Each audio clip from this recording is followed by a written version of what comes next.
Hello दोस्तों, आज हम फॉस्टर मूवी को जो है एक्सप्लेन करने वाले हैं। तो मूवी की शुरुआत जोई और एलन नाम के एक कपल से होती है। दोनों एक डॉक्टर के पास आए हुए हैं और उनके चेहरे पर उदासी साफ झलक रही है। डॉक्टर उनसे कहता है कि उनकी सभी रिपोर्ट्स बिल्कुल नॉर्मल है। इसका मतलब है कि जोई किसी मानसिक आघात के कारण गर्भ धारण नहीं कर पा रही है। डॉक्टर की बातों से ये स्पष्ट हो जाता है कि जोई और एलेक अपने घर में एक बच्चे की किलकारियां सुनने के लिए तरस रहे हैं। जब जोई डॉक्टर के पास इंतजार कर रही होती है, तब एक अनजान व्यक्ति उनके पास एक अनाथ आश्रम का पेपर छोड़कर चला जाता है। जोई उस पेपर को घर ले आती है और एलेक को दिखाते हुए कहती है, मैं सोच रही हूँ क्यों ना हम बच्चे को गोद ले लें। तुम्हारा क्या कहना है इसमें? लेकिन एलेक का मानना होता है कि वो किसी और के बच्चे को पिता का प्यार नहीं दे पाएगा। ये बात जोई को काफी परेशान भी करती है। वो और एलेक दोनों ही अपनी खुशियों को खो चुके हैं और उनकी जिंदगी में एक खालीपन है। अगले दिन जोई की खुशी के लिए एलेक उसे उसी अनाथ आश्रम ले जाता है जिसका पेपर जोई ने देखा था।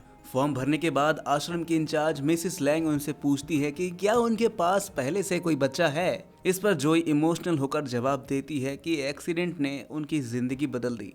जोई की भावनाओं को देखकर मिसेस लैंग उनसे और कोई सवाल नहीं करती और उन्हें पूरा आश्रम दिखाती है। आश्रम का दौरा करते हुए जोई का ध्यान एक बच्चे पर जाता है। वो बच्चा अपनी आदतों, पहनावों और बात करने के तरीके से काफी अलग और बड़ा प्रतीत होता है।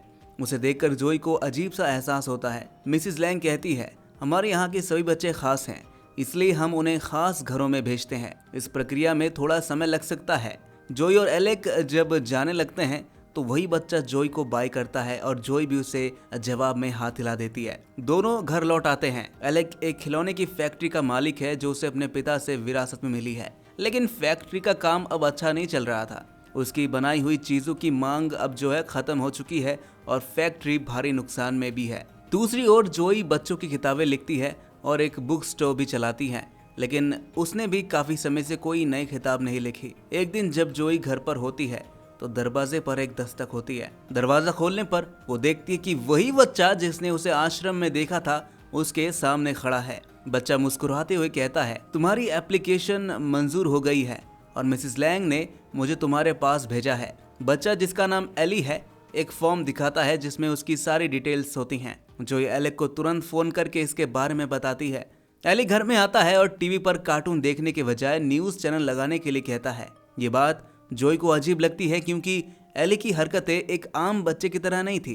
कुछ समय बाद एलेक घर आता है। दोनों एली को लेकर फिर से अनाथ आश्रम जाते हैं। रास्ते में एली देश के हालात और आर्थिक मंदी जैसे बड़े मुद्दों पर बात करता है। ये सुनकर जोई और एलेक दोनों हंसते हैं कि बच्चा इतना गंभीर बातें कैसे कर सकता है। आश्रम पहुंचने पर उन्हें पता चलता है कि मिसेस लैंग की तबीयत खराब है और वो अस्पताल में भर्ती हैं। एक अकाउंटेंट फॉर्म चेक करती है और कहती है, सभी डिटेल सही लग रही हैं। जब मिसेस लैंग वापस आएंगी तो फाइनल डिस्कशन हो जाएगा आपके साथ उनका। तब तक आप एली को अपने पास रख सकते हैं।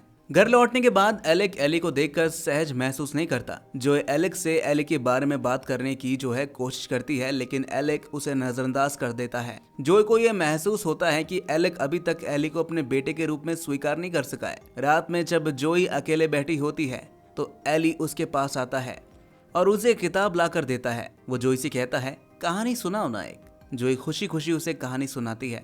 इस तरह एली धीरे धीरे इस नए घर का हिस्सा बनने लगता है। अब अगली सुबह जब जोई उठती है तो वो देखती है कि एली उसे ध्यान से देख रहा था। एली बताता है कि एलेक सुबह सुबह एक काम पर निकल गया है। असल में एलेक बैंक से लोन लेने गया था ताकि अपने कर्मचारियों की सैलरी दे सके, लेकिन बैंक उसे लोन देने से इनकार कर देता है क्योंकि वो पहले ही कर्ज में डूबा हुआ था। फैक्ट्री पहुंचकर एलेक अपने कर्मचारियों से बात करता है और उन्हें समझाता है कि इस बार थोड़ा मैनेज कर लो भाई यार, मैं जल्दी ही तुम्हारी सैलरी दे दूंगा। इसी बीच जोई और एलेक गार्डन में टहलने जाते हैं, जहां उनकी मुलाकात मिस्टर पॉट्स नाम के एक अजीब भिखारी से होती है। पॉट्स जोई से कुछ अजीब बातें करता है और 15 मई 2007 की तारीख का उससे जिक्र करता है। ये सुनकर जोई हैरान रह जाती है। अब अगले दिन फैक्ट्री के लगभग सभी कर्मचारी काम छोड़कर जाने लगते हैं। केवल टॉम नाम का एक पुराना कर्मचारी ही रुकता है। एलेक इस संकट के बारे में जोई को बताता है। जोई उसे समझाने की कोशिश करती है कि चिंता मत करो, ठीक हो जाएगा, हम घर गिरवी रखकर इस स्थिति से बाहर निकल सकते हैं। लेकिन जब उसे पता चलता है कि एलेक ने पहले ही घर को गिरवी रख दिया है तो वो गुस्से में घर छोड़कर चली जाती है। इस दौरान एली जोई से उनके रिश्ते के बारे में पूछता है। जोई भावुक होकर बताती है कि वो और एलेक एक दूसरे को हाई स्कूल से जानते हैं। सब कुछ ठीक ही चल रहा था, लेकिन पिछले कुछ सालों से उनकी जिंदगी में परेशानियां बढ़ गई हैं।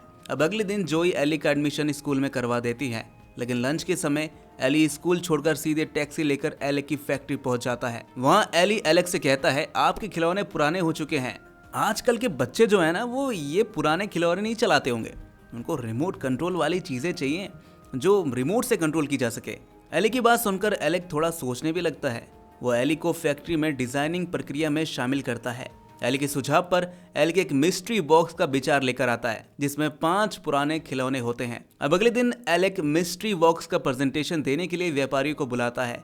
जब एली स्टेज पर जाता है तो लोग उसे देखकर हंसने लगते हैं, लेकिन एली पूरे आत्मविश्वास के साथ प्रेजेंटेशन देता है। वो कहता है, अगर मैंने आपको बताया कि बॉक्स में क्या है तो इसे मिस्ट्री बॉक्स कैसे कहेंगे भाई। ये सुनकर सभी व्यापारी जो है उससे इफेक्टेड हो जाते हैं, इंप्रेस हो जाते हैं उससे। एक जापानी कपल तुरंत 20,000 बॉक्स का ऑर्डर दे देता है। अन्य व्यापारी भी ऑर्डर दे देते हैं।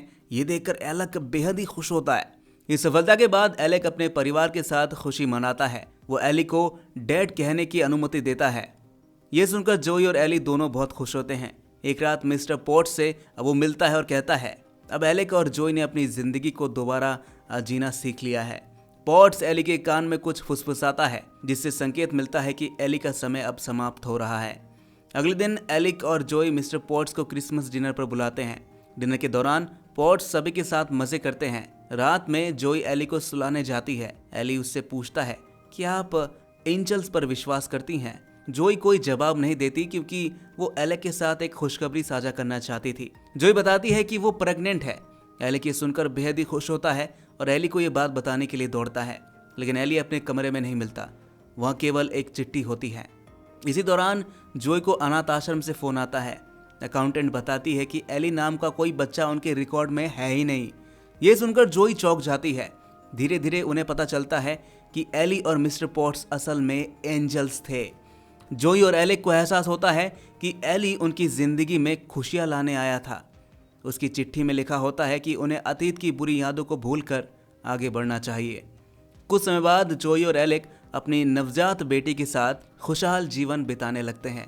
एक दिन जोई को दरवाजे के पास एली की झलक दिखाई देती है। वो मुस्कुराते हुए दूर चला जाता है। ये कहानी हमें सिखाती है दोस्तों कि हमें अतीत की यादों में और भविष्य की चिंताओं से हमेशा के लिए दूरी बना लेनी चाहिए, बल्कि और साथ ही साथ अपने वर्तमान को बेहतर बनाने का सोचना चाहिए। इसी प्रेरणादायक संदेश के साथ ये मूवी यहीं पर खत्म हो जाती है। और दोस्तों, कैसी लगी आपको ये कहानी कमेंट में ज़रूर बताइएगा। और इस तरह की मूवीज एक्सप्लेनेशन देखने के लिए हमारे इस चैनल को सब्सक्राइब जरूर कर लीजिएगा। मिलते हैं आपसे नेक्स्ट वीडियो में, तब तक के लिए आप अपना ख्याल रखें।